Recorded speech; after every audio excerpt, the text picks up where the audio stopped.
get up and dash 100 meters and I would eat up the competition. It's just non-existent. I kick my feet up. Thought I was fast until I got blasted. Welcome to 3 Count Commentaries, in which we must discuss the the last vestiges of the Forbidden Door and how ludicrous all of this seems to be. So Kenny Omega will be vacating the AAA Mega Championship, not defending it at the Triple Mania Regia show, which I believe is in December of 2021. Kenny Omega, who had just wrestled Hangman Page and lost the AEW World Title, seems very funny to me and very suspicious.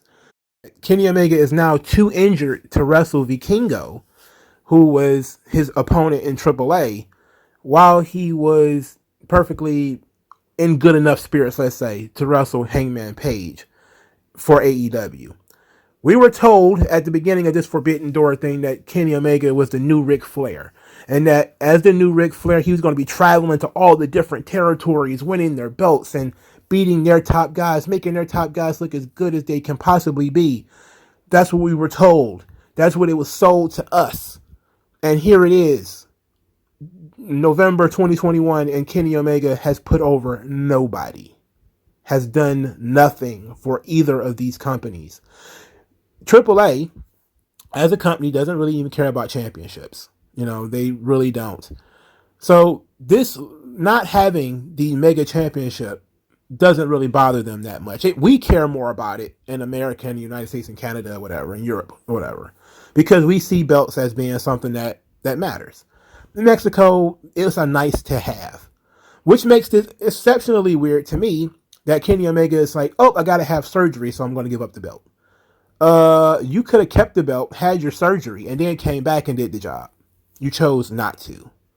This was a way out of doing a job. Let's just be flat honest about it. Didn't want to do any jobs, so I'm going to go get surgery and fuck them over. So the entire concept of, I'm the new Ric Flair. Ric Flair couldn't do that. Ric Flair was the NWA World Champion and a traveling World Champion. He had to make the big towns and the small ones. He had to wrestle on the big shows like Full Gear, and he had to wrestle in Nowheresville. He had to do both.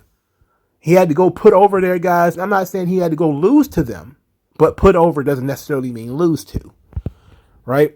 Kenny Omega did a good job of putting over, like, Laredo Kid. He beat Laredo Kid, but he did a good job of putting him over. You know what I'm saying? Elevating him. But Kenny Omega did not help Impact at all. He lost the Impact title to Christian, another AEW guy. And then Christian did the job and lost the belt back to Impact.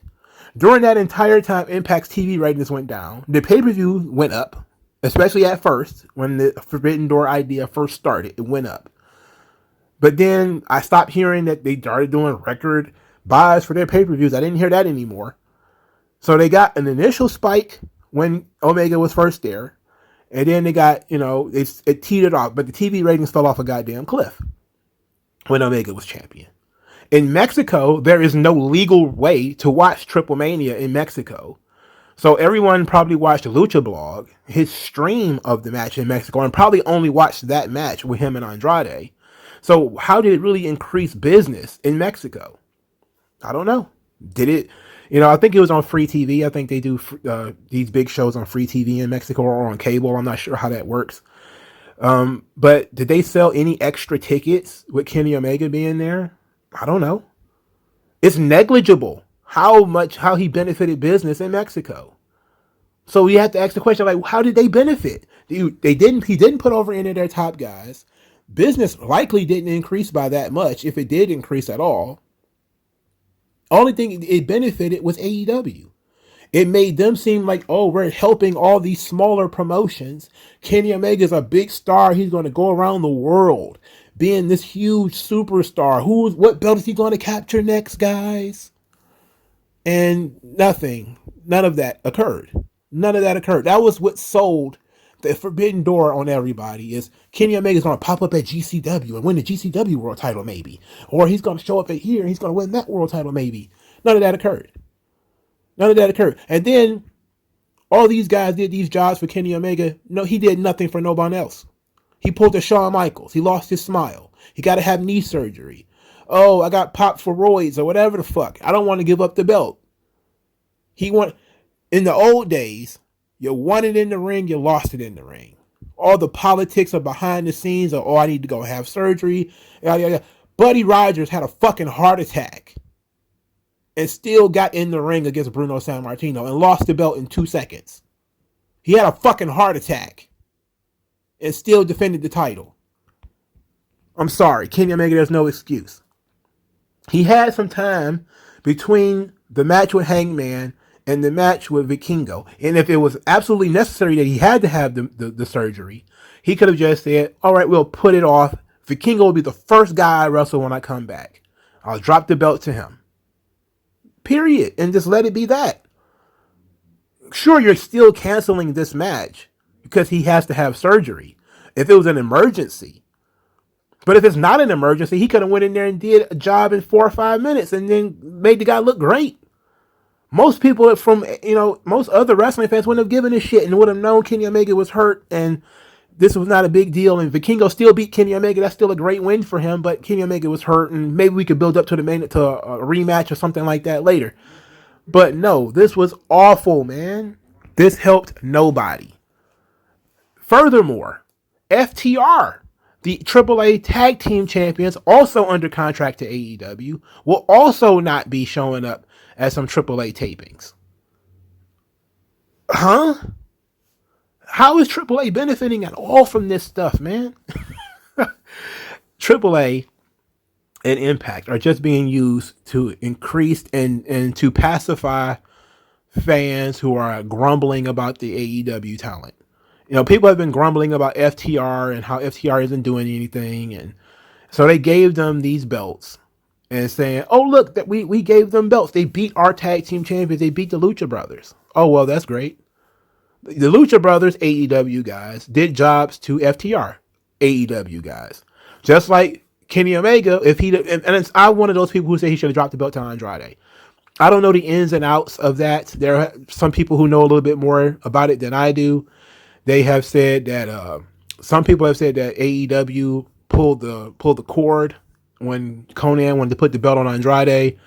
AEW pulled the cord and it didn't happen. Other people have come behind and said Andrade doesn't have a long-term deal with AAA. That's why the title switch didn't happen. Other people are saying, well, they were building up to a rematch. That's why the title switch didn't happen. There's a lot of different things about Mexican wrestling politics I don't really understand. But if Kenny Omega has been working hurt all this time and knew that once he got to the Hangman match, he was going to drop it, he could have lost the title to Andrade. Long-term booking, remember? Long-term booking. Long-term storytelling. And it would have been a lateral move. It would have been Kenny Omega, AEW guy, doing a job to Andrade, AEW guy. It wouldn't have hurt him a bit. Wouldn't have made AEW look too bad. As a matter of fact, it probably would have started Andrade's AEW run with more of a blast, because he would have said, okay, I beat Kenny Omega. Now I'm the AAA Mega Champion. You could have had him defending the title on Dynamite or Rampage or whatever that, and increase the value of that belt. You could have done that. Now they didn't quite do that with Christian though. When Christian won the Impact belt, it was just a plot line in his AEW story. Like once the AEW story with Kenny Omega was over, they didn't even mention Christian being Impact World Champion anymore. And it seemed like he disappeared from TV, even though I think he was mostly in 6-man tags and stuff like that. So this whole Forbidden Door angle, who did it really benefit? Kenny Omega and AEW. Tony Khan put this whole ordeal together to make Kenny Omega look good, which is perfectly fine, I guess. You want to make your guys look good. But, nobody else is in a position to complain. What is Impact going to say? And look, I don't blame them. AAA, I do blame them. Triple H has a lot of guys that, could have beaten Kenny Omega and would have been great. But even though they're not the top guys, Laredo Kid, Vikingo, Andrade, not knowing whether he's going to be there for a long time or not. But there's other guys on the roster who could have beaten Kenny Omega, won that belt, and was taken to the next level. When it comes to Impact, there was nobody. So I can agree that maybe he shouldn't have lost the Impact title, because who is he going to lose it to? Sami Callihan? Moose? No, none of those guys. Josh Alexander? Rich Swann, absolutely not. You know, there's most of those guys that was on Impact's roster that are Impact wrestlers were not any good and, you know, have no business beating Kenny Omega. And even I will say that, and I'm not a fan of Kenny Omega. Even I would admit that. But ultimately, you still agreed to do the job. You won the belt in the ring. Should have lost it in the ring. I'm sorry, man. I can't respect this. This is trash. And as much garbage as people talk about Shawn Michaels, and as much garbage as people talk about Hulk Hogan, the amount of politics and bullshit that's been involved with this Forbidden Door has made it an absolute abortion for the business.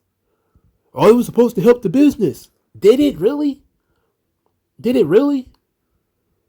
Because I don't see how it has. It hasn't done anything for the business. It's trash. But let me know what you guys think in the comment section below. Like, share, subscribe. I'll talk to you guys later.